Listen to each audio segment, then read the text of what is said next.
All right, we've got crock pot going. I've got it on 6 hours high. There's 4 chicken breasts in there. They are 2 each stuck together, which is fine. I've got some frozen celery, some chopped carrots. We've got some celery salt, onion powder, garlic powder, pepper, chicken broth, and I don't know if I'm gonna use both cans of cream of chicken. If I do, I'll just use the chicken and herb one. We are gonna make chicken noodles today for dinner. So I'm gonna get all this in the crock pot, cook it together, and I don't care about sauteing all this and everything. And then I'll do the noodles when this is about like pretty much done. Shred the chicken, cook the noodles separately because I use the reams. All right, sorry, I'm so sorry about the dryer. I added about half a can of the chicken broth. And we're gonna just add the carrots. These are pretty finely chopped. I'm gonna add about the same amount of celery. I've added my pepper. I'm gonna add my garlic powder. Not too much, just because I can always season after it's almost done. A little bit of onion powder. And you know what? I might add a little bit of onion too. So I think I have a white onion. A little bit of celery salt, just a little. All right, now we're gonna add in our half of a small sized onion. It is about 5 hours later and my chicken has already started to look shreddable, so I shredded it up. The carrots and celery do need to cook a little bit more. I ended up adding the full can of the chicken broth. So I'm gonna let this cook for another half an hour or so, and then I'm getting ready to start my noodles.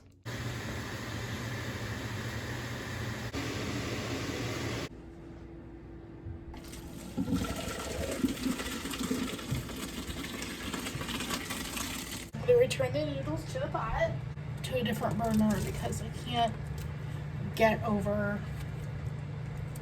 very well because the microwave is just here.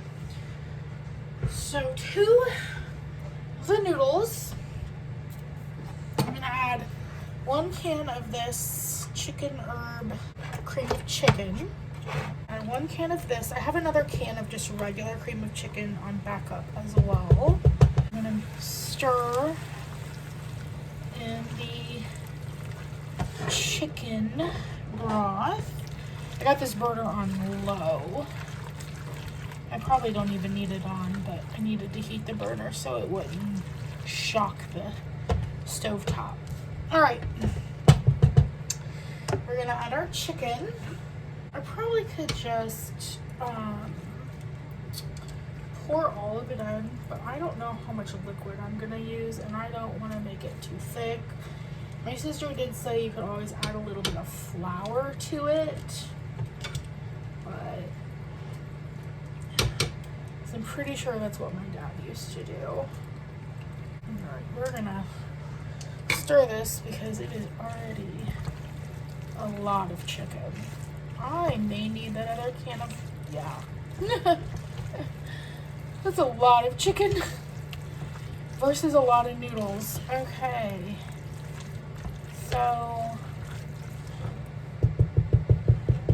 I need that other can of broth.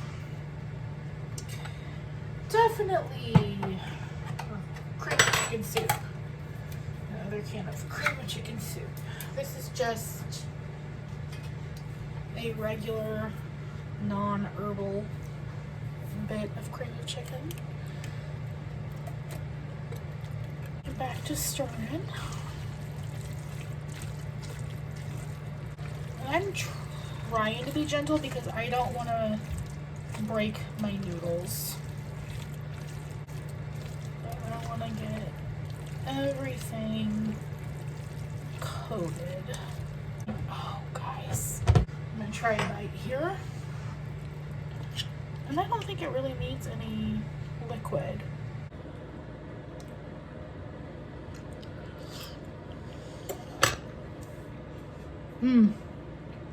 It doesn't taste exactly like my dad's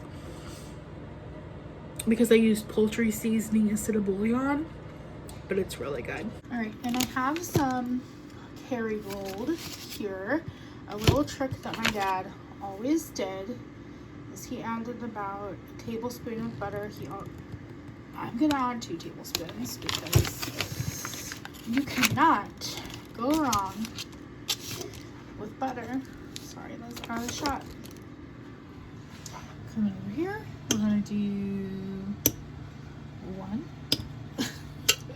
1 tablespoon of butter, 2 tablespoons. And there is still plenty of homemade chicken broth in here, and I'm going to reserve this for, I'm going to save probably 2/3 of this for Christmas Day meal. I'm going to reserve this to add to it so it won't be so dry when I cook it that day. We are all stirred up, and the last thing I'm going to do is add some parsley because my dad always used parsley. Alright guys, that is dinner. I added a little bit more spices. I added more garlic powder, more onion powder, and more salt, pepper, and a little bit more parsley. That is dinner. Now let's move on to the cookies. All right, we have our dry ingredients. We have a huge mess already happening. We've got our 1.5 cups of flour, a teaspoon of baking soda, 1/4 of a teaspoon of salt, and 1/3 of a cup of cocoa powder. We're gonna whisk. I would have used the blending head for the mixer. Why? It's a whisk. You whisk it. So in a large bowl, we're gonna beat the butter and the sugar together. So for the sugar, we need a cup. All right, we have a cup of sugar.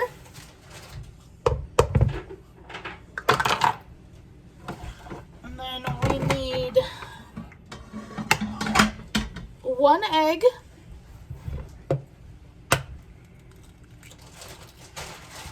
And then we need the butter. This is room temperature butter. We use the Fleischmann's in this house. 1 stick, which is 1/2 cup, goes in. Boop, boop. There we go. This is our, all of that was absolutely not great. Well, there's your stuff. It'd be so great. It was too bright and it wasn't. This is what we're doing. Where's my beaters?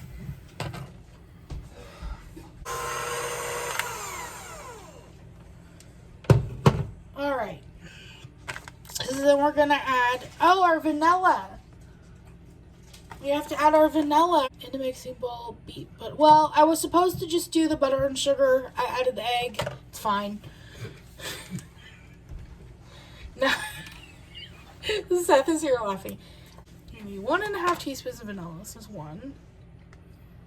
That's 1/2.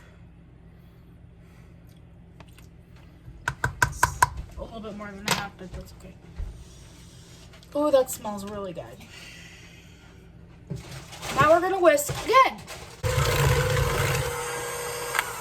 Okay, now slowly going to add our mixture. Totally not gonna say it. Beat sugar mixture gradually. Do you want me to have to say it? You're gonna make me say it? Gradually. You're gonna make me say it, aren't you? Make you say it. Still running when it's supposed to be married? I could. No, they're not, by the way, I don't think. And I can cook fine. I can cook. I just can't bake. Oh, okay, fair enough. So we are gradually stirring in our stuff. I like how you turned the mixer up as you said the word gradually. We're gonna do more. Oh yeah, and a rule my Nana always said, clean the sides of your bowl because ingredients cost money. All right, cleaned our bowl, back to mixing. Look at all that, look at all that. Yum. This is really thick. What's wrong? What'd I do? Is there a wet ingredient you might be missing?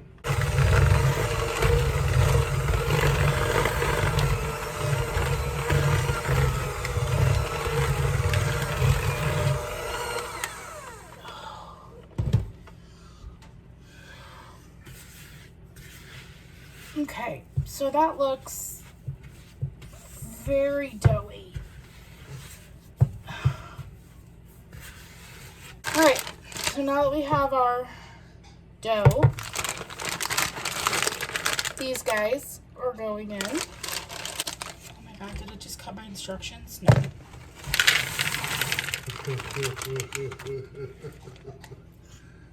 Look at those. Can you do this part, please? Not nicely mix them because I don't have my arm hurts really bad. Seth is sugar and shot. Seth is going to mix these for us.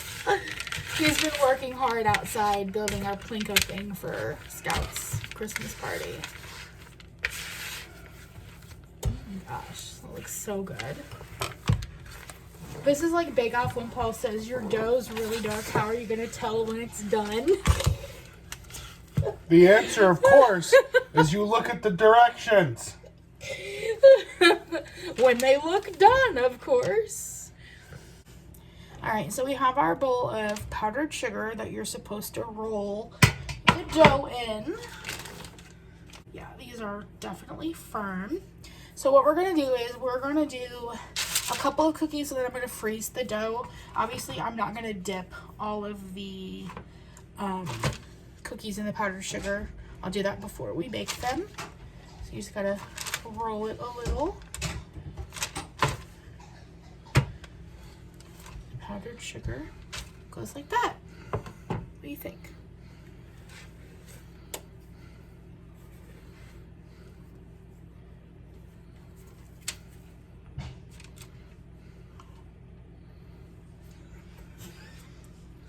You want the scale? I think we'll do.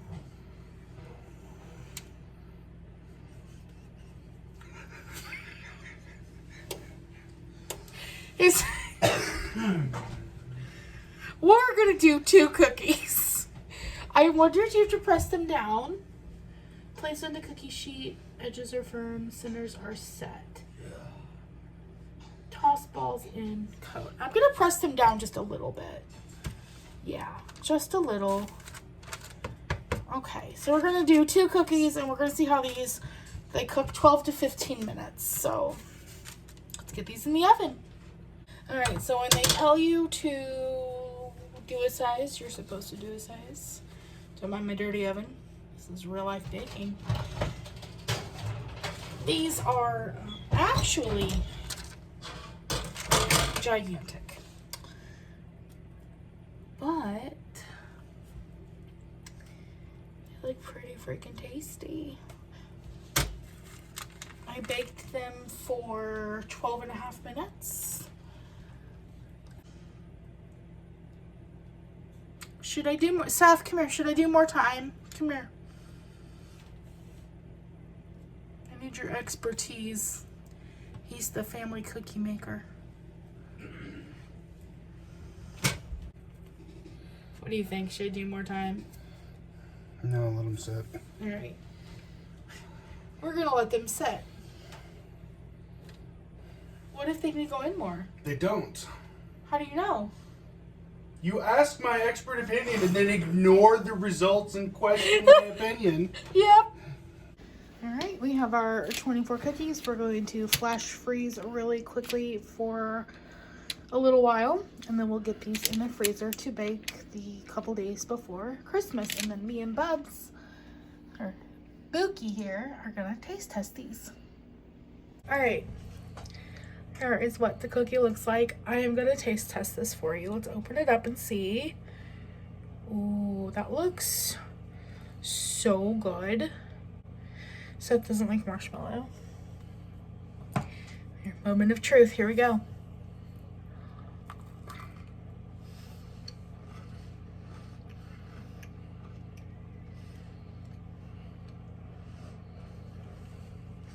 They're definitely crunchy on the outside. I think we should have taken them off the cookie sheet. We left them on the cookie sheet.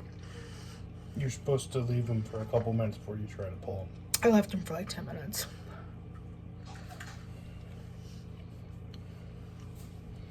Seems okay. The inside's good.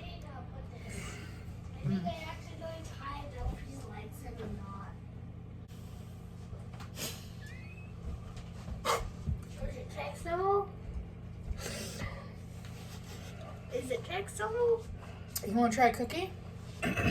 Hot cocoa cookie. Try the middle. It tastes like hot cocoa. Yeah. Did you see the white chocolate chips or marshmallows? Just try a bite, please.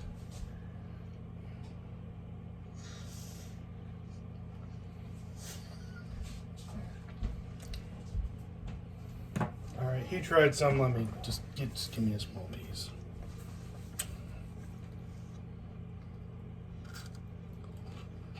You gotta try the middle bit.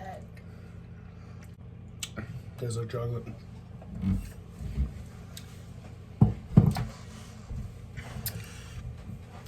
Thanks for hanging out with me today. I'm cooking all the things. Look, another another cabinet open. This is real life around here. We are not a professional setting, so you know. Night, guys.